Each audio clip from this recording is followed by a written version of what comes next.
Welcome to the Carmelite Quotes Podcast, where we share Carmelite wisdom to encourage and inspire. Today, we're honoring two remarkable Carmelite saints, Saints Peter Thomas and Andrew Corsini. While their written legacies are modest, their lives and influence are vividly reflected in both history and sacred art. Let's begin with St. Peter Thomas. Born in Périgord, France, around 1305, Peter Thomas entered the Carmelite order as a young man.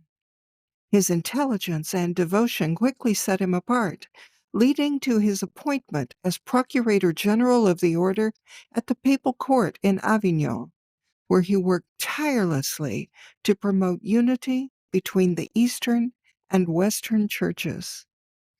Preaching reconciliation was the mission of his life, and his work was often accompanied by miracles and extraordinary signs. A fresco in the Carmelite church in Straubing, Germany, beautifully captures his ministry, caring for the needy, giving communion to the sick, and receiving a vision of Mary's protection.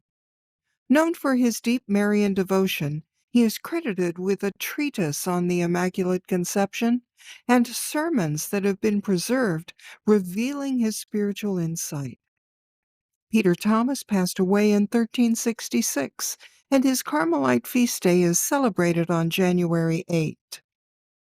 Now, turning to St. Andrew Corsini, we encounter a saint whose life reflects the transformative power of grace. Born in Florence, Italy in 1301 into the noble Corsini family, Andrew experienced a dramatic conversion from rebellion to religious life. He joined the Carmelite community at the Carmelite parish in Florence and dedicated himself to study and teaching. In 1350, Andrew became Bishop of Fiesole, where he faced the aftermath of the bubonic plague pandemic and decades of neglect. He rebuilt churches, renewed the moral life of his clergy, and cared for the sick and poor. Known as a peacemaker, he mediated conflicts in Florence, Prato, and Pistoia, earning a reputation for his eloquence and humility. After his death in 1374, Andrew was venerated as a model bishop. The Carmelites celebrate his feast on January 9. As we reflect on these saints' remarkable lives, it's clear that their impact extends far beyond their words. So stay with us as we explore how sacred art preserves their legacy and brings their holiness to life.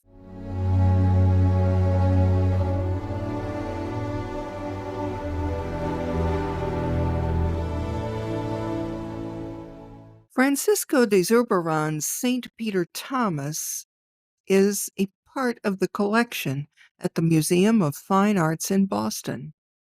This oil-on-canvas painting portrays the saint in the Carmelite habit and wearing a broad-brimmed hat, an unusual detail that may reflect his role as a diplomat and papal legate.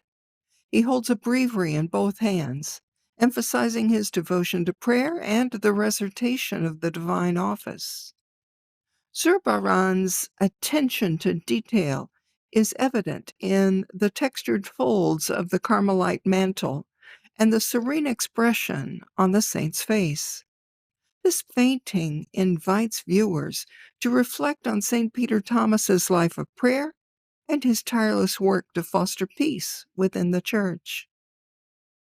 In Italy, Guido Reni's Blessed Andrew Corsini painting is housed in the Pinacoteca Nazionale di Bologna, Bologna's Fine Arts Museum.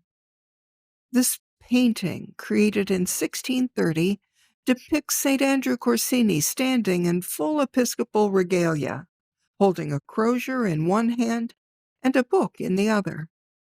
The saint's serene and idealized features reflect Reni's signature classical style, emphasizing Corsini's spiritual authority and pastoral care. The work conveys a sense of balance and dignity, with Reni's refined use of light and color highlighting Corsini's sanctity and role as a bishop. Unlike the more dramatic style of Baroque contemporaries, Reni's approach imbues the figure with calm reverence, inviting quiet contemplation. The painting is an enduring tribute to St. Andrew Corsini's legacy as a peacemaker and shepherd of souls. Now stay with us for a final few thoughts.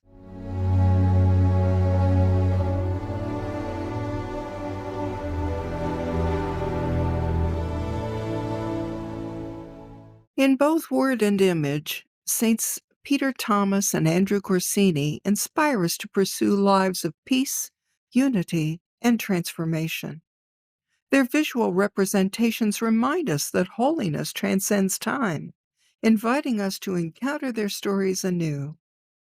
So thanks for listening to this episode of the Carmelite Quotes podcast. Don't forget to like, share, and subscribe, and follow us on your favorite podcast platform. And if you enjoyed this episode, please share it with someone you think might be inspired by these Carmelite saints. We also want to thank Sean Beeson for the beautiful music you hear in our podcast. So until next time, blessings from Carmel.